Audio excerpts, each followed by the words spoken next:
मंडळी, आज आपण आपल्या लाडक्या बाप्पासाठी मस्त काजू मोदक बनवून घेतलेत। हे मोदक बनवण्यासाठी आपण दूध पावडरचा वापर केला नाहीये की दुधाचा सुद्धा वापर केला नाहीये, त्यामुळे हे मोदक 15 ते 20 दिवस चांगले टिकतात। झटपट होणारे हे काजू मोदक आपण फक्त 2 साहित्यामध्ये बनवून घेतलेत।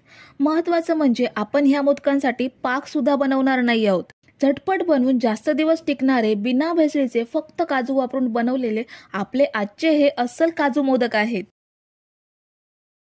काजू मोदक बनवण्यासाठी सर्वात आधी आपण काजू मिक्सरच्या जारमध्ये घेऊयात। इथे मी 2 वाटी काजू घेणार आहे, पण मिक्सरला पावडर बनवताना सर्वात आधी 1 वाटी काजू बारीक करून घेणार आहे। काजू मिक्सरला पावडर करून घेताना मिक्सर चालू बंद करून पावडर बनवून घ्यायची, किंवा मिक्सरचं बटन उलटं फिरवून म्हणजे पल्स मोडवर काजूची पावडर बनवून घ्यायची। एकदा जास्त वेळ बटन चालू ठेवला तर काजूला तेल सुटून लगदा तयार होईल। तर हे बघा, मी काजूची पावडर बनवून घेतली आहे। आपला जाड रवा असतो त्याप्रमाणे ही पावडर तयार झाली आहे। आता ही पावडर एका प्लेटमध्ये काढून घेऊयात। अजून 1 वाटी काजू आपल्याला ह्याच प्रमाणे पावडर तयार करून घ्यायची आहे। ही बघा, दुसरी वाटी काजू सुद्धा आपण पावडर बनवून घेतली आहे। आता एका खोलगट पॅन मध्ये अर्धी वाटी साखर घेऊयात।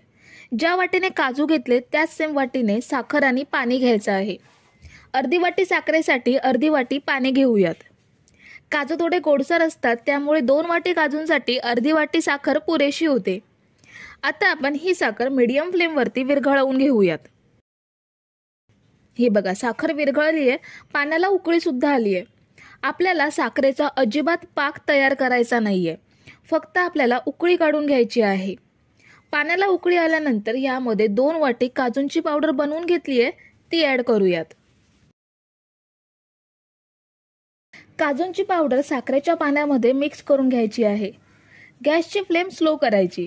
मंद आचेवरतीच काजूचं मिश्रण आपल्याला ढवळत राहायचं आहे।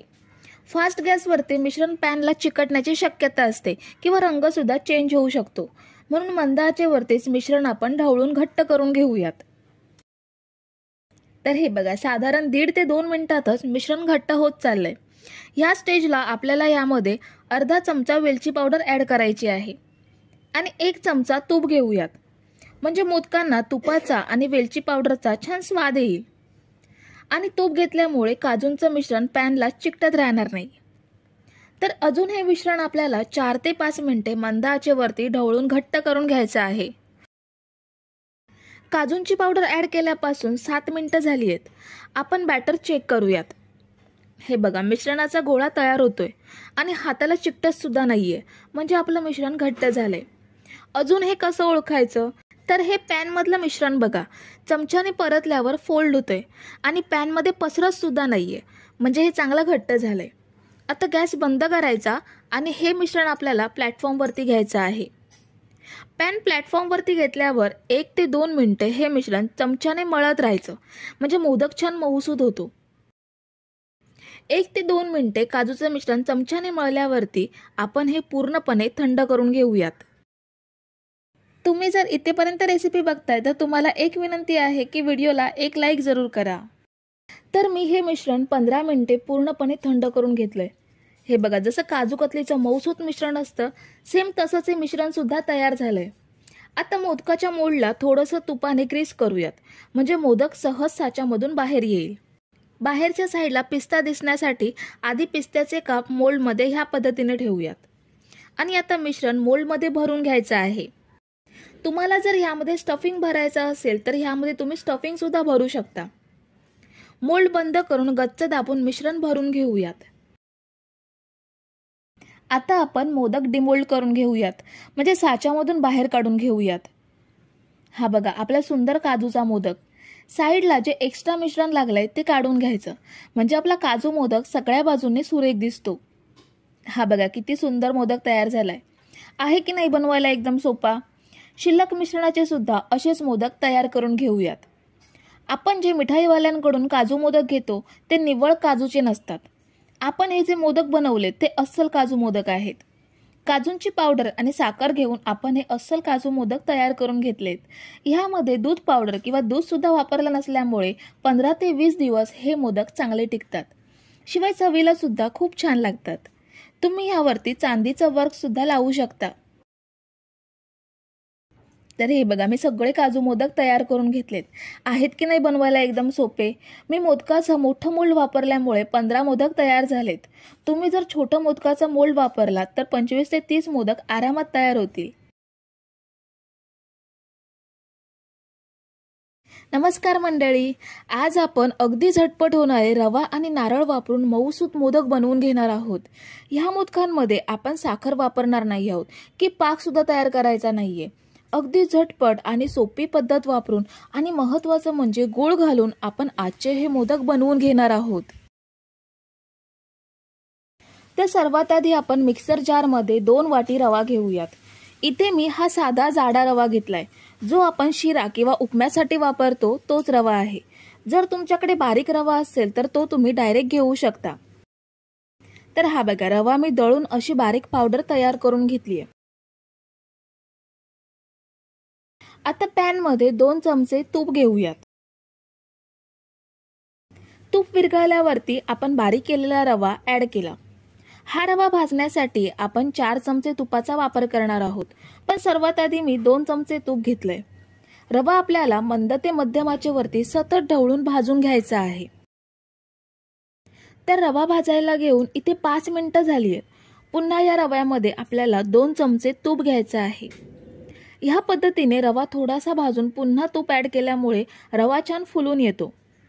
पुन्हा आपण रवा सतत ढवळून भाजून घेऊयात. हे बघा, तूप घेतल्यामुळे रवा छान फुललाय. आता आपल्याला रवा हलका बदामी रंग येईपर्यंत भाजून घ्यायचा आहे. तर आता सुरुवातीपासून साधारण 10 मिनिटं झाली आहेत. रव्याला छान हलका बदामी रंग आलाय. आता यामध्ये आपण 1 वाटी डेसिकेटेड कोकोनट घेऊयात. जर डेसिकेटेड कोकोनट नसेल तर खोबऱ्याची काळी साल काढून खोबरं मिक्सरला फिरवून बारीक करून ते ऍड करू शकता, किंवा यामध्ये ओलं खोबरं मिक्सरला बारीक करून घेतलं तरीही चालेल. इथे मी काजू आणि बदामचे तुकडे करून घेतलेत, ते सुद्धा ऍड करते. ड्रायफ्रुट्स तुम्ही तुमच्या आवडीनुसार घेऊ शकता. ड्रायफ्रुट्स आणि डेसिकेटेड कोकोनट 2 ते 3 मिनिटे रव्यासोबत भाजून घ्यायचे आहेत. ड्रायफ्रुट्स आणि डेसिकेटेड कोकोनट 2 ते 3 मिनिटे भाजून घेतल्यावर गॅस बंद करायचा आणि गॅस बंद केल्यावर ह्यामध्ये 1.5 वाटी गूळ घ्यायचा आहे. गूळ मी इथे बारीक करून घेतलाय. जर तुमच्याकडे गुळाची पावडर असेल तर ती सुद्धा इथे वापरू शकता. ह्यामध्ये गुळासोबत 1 चमचा तूप सुद्धा ऍड करूयात, म्हणजे मोदकांना छान स्वाद येईल. आता रव्याच्या मिश्रणामध्ये गूळ मिक्स करून घ्यायचा आहे. गॅस बंद असला तरीही रव्याचं मिश्रण गरम आहे, त्यामुळे गूळ अगदी झटपट विरघळला जातो. तर हे बघा, गूळ अगदी सहज रव्यामध्ये मिक्स झालाय. गुळाचा अगदी लहान खडा सुद्धा शिल्लक राहिला नाहीये. तुम्हाला जर ह्यामध्ये साखर वापरायची असेल तर गुळाऐवजी पिठी साखर वापरू शकता. गूळ मिक्स केल्यावर ह्यामध्ये आता अर्धा चमचा वेलची पावडर घेऊयात. वेलची पावडर सुद्धा ह्यामध्ये मिक्स करूयात. वेलची पावडर रव्याच्या मिश्रणात एकजीव केल्यानंतर हे मिश्रण थोडं कोमट करून घेऊयात. रव्याचं मिश्रण थोडं कोमट आहे, पूर्णपणे थंड झालं नाहीये. ह्यामध्ये अर्धी वाटी दूध ऍड करूयात आणि सगळं मिश्रण पुन्हा एकजीव करून घ्यायचं आहे.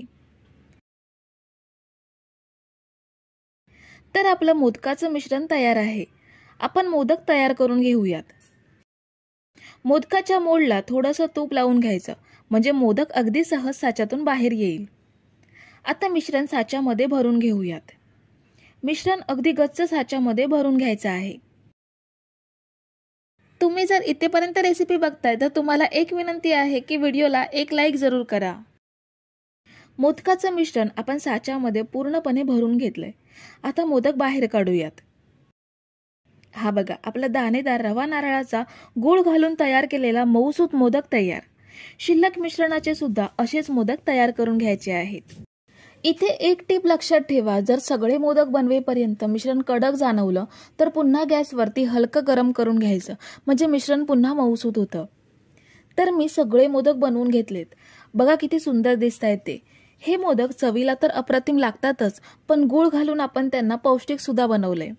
बरेच जण आपल्या खाण्यामध्ये साखरेचा वापर कमी करतात, त्यामुळे ह्या पद्धतीने गूळ घालून सोप्या पद्धतीने तुम्ही रवा नारळाचे चविष्ट मोदक झटपट बनवू शकता.